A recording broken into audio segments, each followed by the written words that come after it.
Hello friends, welcome back to my YouTube channel. आज है तारीख 2 अक्टूबर 2023 और दिन है मंडे। आज के द हिंदू न्यूज़पेपर एनालिसिस में आपका स्वागत है। तो आज का लेक्चर स्टार्ट करते हैं। चलते हैं फर्स्ट आर्टिकल पे। इस आर्टिकल में आप देख सकते हैं J&J not to enforce patent on TB drug. तो जो टीबी ड्रग है उस पर एक J&J कंपनी है, US based drug maker Johnson and Johnson जो कंपनी है उसने अनाउंस किया है कि वो अब जो है पेटेंट नहीं लेगी। तो ये पेटेंट होता क्या है? तो कोई भी कंपनी अगर कोई भी एक चीज़ रिसर्च करके या मेहनत करके कोई भी चीज़ बनाती है तो उस पर उसे पेटेंट लेना पड़ता है ताकि कोई भी उसकी चीज़ को कॉपी ना कर ले। पेटेंट लेने के बाद कोई भी उसकी चीज़ को अगर कॉपी करता है तो ये उसके खिलाफ लीगल एक्शन ले सकते हैं।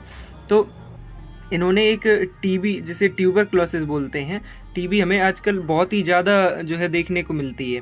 तो इस टीबी की एक इन्होंने मेडिसिन बनाई थी और उस पर पेटेंट लिया था। तो अब जब पेटेंट ले लेगा कोई भी पर्सन तो वो दवाई डायरेक्ट हमें उसी से लेनी पड़ेगी और वो दवाई महंगी भी मिलेगी क्योंकि उसने इतनी ज़्यादा मेहनत की है। तो वो और एक ही ऐसा सेलर है जो जिससे हम ले सकते हैं। अगर दवाई लेनी है तो उसी से लेनी पड़ेगी। तो अभी इनका पेटेंट जो है ख़त्म हो गया था। तो अब इनको जो पेटेंट होता है वो उसकी एक डेट होती है, अगर वो एक्सपायर हो जाए तो दोबारा लेना पड़ता है। तो जब इनका पेटेंट एक्सपायर हो गया तो पहले तो इन्होंने बोला कि हम दोबारा से पेटेंट जो है लेंगे, लेकिन फिर इन्होंने ये बोल दिया कि चलो अब दोबारा से पेटेंट क्या नहीं लेंगे। तो उस मेडिसिन का नाम क्या था? बेडाक्विलीन, जो कि ट्रीटमेंट के लिए मल्टीपल ड्रग रेजिस्टेंट ट्यूबरक्लोसिस, ये इसके ट्रीटमेंट के लिए यूज़ होता था। लगभग 134 लो और मिडिल इनकम कंट्रीज़ जो है इनका यूज़ करती थी। तो अब जब इन्होंने पेटेंट लेने से मना कर दिया तो अब इसी की तरह और भी जो कंपनीज़ हैं वो उनके जैसी मेडिसिन्स बनाएंगी। तो इन्हीं मेडिसन को बोलते हैं जेनरिक मेडिसिन्स, जो सबसे ज़्यादा हमें देखने को मिलती हैं क्योंकि ये सस्ती भी होती हैं। क्योंकि जो दूसरी कंपनी बनाती है तो उसमें उसकी मेहनत तो ज़्यादा लगी नहीं होती, बस उसी की कॉपी करके थोड़ा बहुत सॉल्ट वगैरह चेंज करके थोड़ा जो उसका स्वाद चेंज हो जाए तो कोई बिल्कुल सेम वैसी ही बना देती है। तो इन्हीं को बोलते हैं जेनरिक मेडिसन। और ये जो है क्योंकि कॉपी की गई है तो इसलिए ये महंगी नहीं होती। तो अब इससे जो है टीबी का इलाज एक लो इनकम कंट्रीज़ भी कर सकती हैं। पहले बहुत ही ज़्यादा ये हाई रेट पर जो मेडिसिन्स हैं वो मिलती थी, हर एक व्यक्ति के लिए ये पॉसिबल नहीं हो पाता था कि इसका इलाज जो है सही से करवा पाए, लेकिन अब ये पॉसिबल हो पाएगा। और टीबी की ये बेडाक्विलीन जो है फर्स्ट ऐसा ड्रग है ट्यूबरक्लोसिस के लिए जो ग्लोबली अप्रूव कर दिया गया है 40 सालों से ज़्यादा, जो ओवर 40 ईयर्स जिसे अप्रूवल मिल गया है। ये लेस टॉक्सिक है, मतलब ज़्यादा हानिकारक भी नहीं है, और जो टीबी के ट्रीटमेंट है ट्रेडिशनल ट्रीटमेंट्स उनसे और भी ज़्यादा इफ़ेक्टिव भी हमें देखने को मिलती है। इस आर्टिकल में बस इतना ही। अब चलते हैं नेक्स्ट आर्टिकल पे।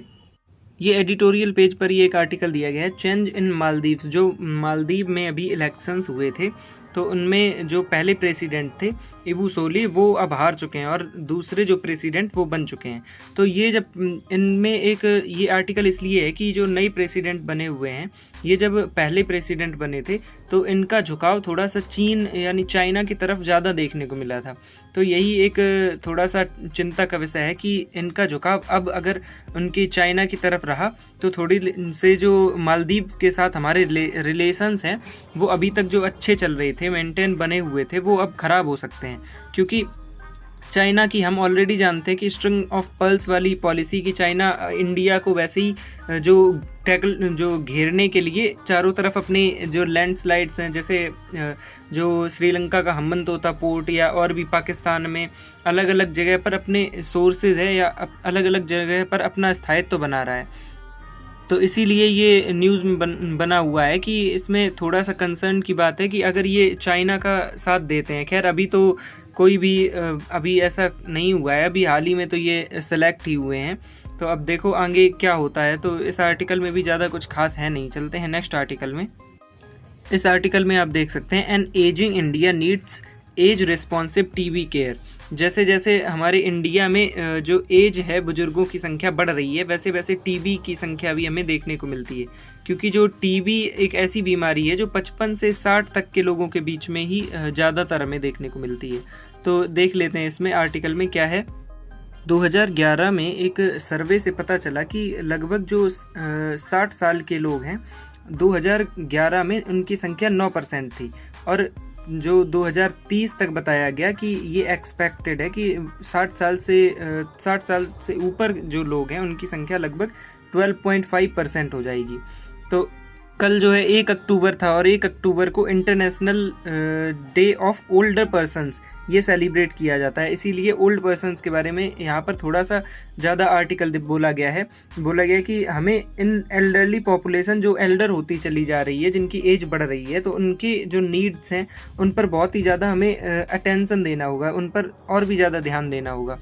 क्योंकि जो टीवी है वो हमें बहुत ही ज़्यादा हमें इंडिया में देखने को मिलती है।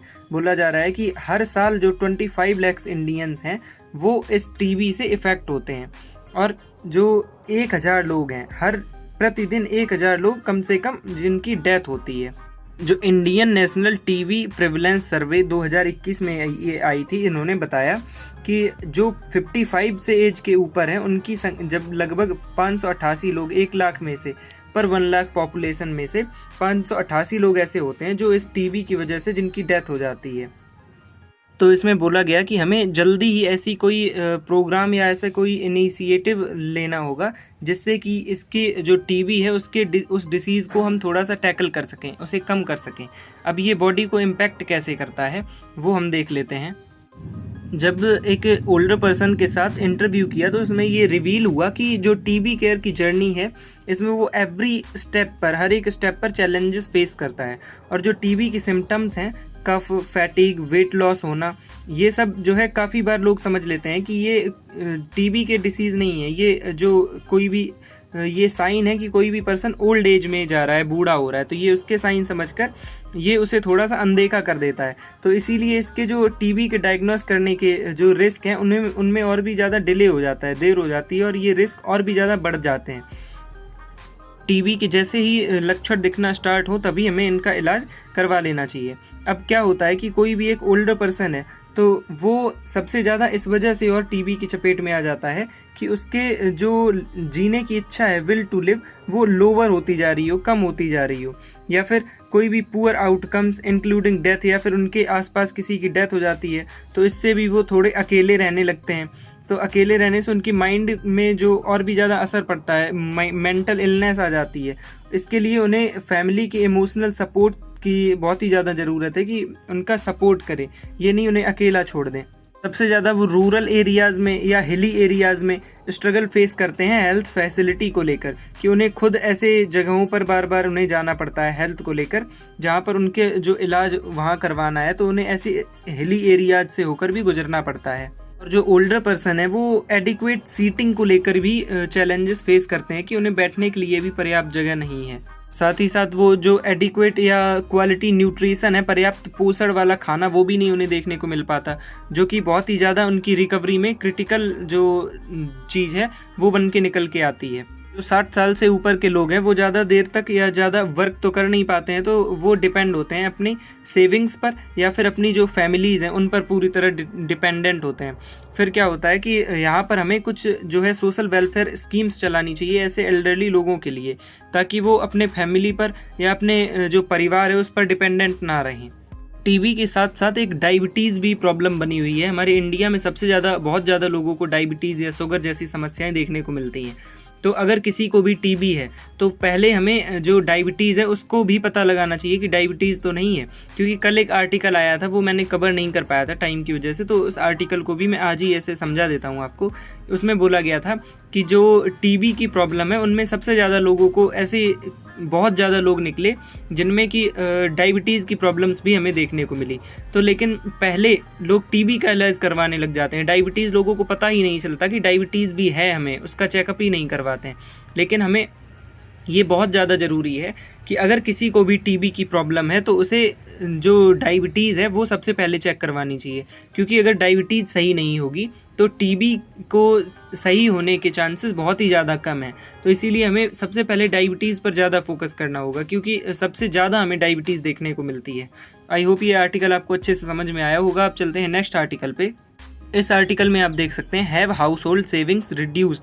तो कल आरबीआई की सितंबर को एक रिपोर्ट आई कि जिसमें उसने रिवील किया कि जो हमारा हाउस होल्ड सेविंग्स है, फाइनेंशियल सेविंग्स, वो पहले कितनी 11.5% हुआ करती थी, लेकिन अब 2020-21 में, ये 2020-21 की बात है जब कोविड टाइम चल रहा था, तब उसकी जो ये फाइनेंशियल सेविंग्स है वो घटकर 5.1% हो गई। और साथ ही साथ हमें लोन्स बहुत ज़्यादा देखने को मिले, जिन लोन्स में education loan, vehicle loan, housing loan, ये बहुत ही ज़्यादा मात्रा में हमें इंक्रीज़ देखने को मिले। ये पहले बहुत ही कम लिए जाते थे, अब लगभग ये बढ़कर 70% से 20% जो है बढ़ गए हैं। 21 से 22 में ये 70% थे और 22 से 23 में ये बढ़कर 25% हो गए। इस आर्टिकल में बस इतना ही। चलते हैं नेक्स्ट आर्टिकल पे। इस आर्टिकल में आप देख सकते हैं the largest climate action lawsuit against 32 countries, कि जो एक ये घटना हुई है कि जो 6 यंग पीपल थे, 11 से 24 साल तक के लड़के यूरोप से, तो वो कोर्ट में गए। फ्रांस की स्ट्रेसबर्ग में जो कोर्ट है वहाँ पर वो गए कोर्ट में, और उन्होंने जो 32 यूरोपियन गवर्नमेंट्स हैं, यूरोपियन नेशन में पता है 27 कंट्रीज़ हैं, 27, और आसपास के जो कंट्रीज़ हैं, नेशंस हैं, उनके खिलाफ भी उन्होंने रिपोर्ट की, इंक्लूडिंग यूके, रसिया और तुर्की। इन सब के खिलाफ उन्होंने, जो 6 बच्चे थे, यंग पीपल थे, उन्होंने रिपोर्ट की और बोला कि जो पेरिस एग्रीमेंट हुआ था उसमें बोला गया था कि जो 1.5% है क्लाइमेट चेंज या ग्लोबल वार्मिंग, उसे हम कम करेंगे। जो हमारे एमिशंस गोल्स हैं, उन्हें जो क्लाइमेट चेंज के लिए एमिशंस गोल्स रखे थे कि 1.5 डिग्री सेल्सियस से हमें कम करना है ग्लोबल वार्मिंग, उन सबको ये जो है फाल्टर कर गए। उन सबको पहुंचने में ये लोग कुछ काम नहीं कर रहे हैं, उन तक पहुंचने में या ग्लोबल वार्मिंग को कम करने में इन देशों का कोई भी, उनकी तरफ कोई भी ध्यान नहीं है। तो इसी चीज़ को लेकर उन्होंने कोर्ट के पास जो है इसकी जो रिपोर्ट दर्ज कराई, लेकिन इन कंट्रीज़ ने इसको रिजेक्ट किया और बोला कि ऐसी कोई बात नहीं है, कि क्लाइमेट चेंज की वजह से ऐसा कुछ भी नहीं हुआ है।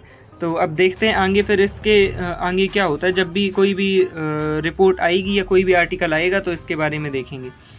आज के द हिंदू न्यूज़पेपर एनालिसिस में बस इतना ही।